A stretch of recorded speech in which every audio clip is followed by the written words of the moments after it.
அவர்களுக்கு என்ன தைரியம்னா இத ஒரு பெரிய மக்கள் பிரச்சனையாக மாறாம பாத்துக்கிறதுக்கு அவர் ஒரு செல்ல பிராணியை கூட வச்சு வளர்த்துட்டு இருக்கிறாங்க.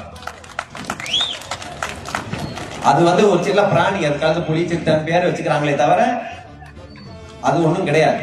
தங்களை தாங்களே பெரிய ஒரு கருத்தியல் புரட்சியாளர்களா காட்டிக் கொள்வது, பெரிய அப்படியே அம்பேத்கருடைய வாரிசுகள், கருப்பு வாரிசுகள் என்று தங்களை பேசிக் கொள்வது.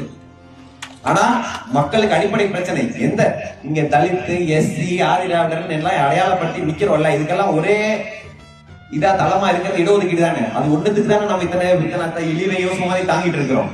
அந்த இடஒதுக்கீடே பறி போயிட்டு இருக்கும் போது நீ அதை பேசாம என்னெல்லாம் பேசிட்டு இருக்கிற? சனாதனத்தை எதுக்க போராடுறாரு? இந்தியா ஃபுல்லா சனாதனத்தை எதுக்கு பறையர் மக்கள் தான் கிடைச்சாங்களா உங்களுக்கு?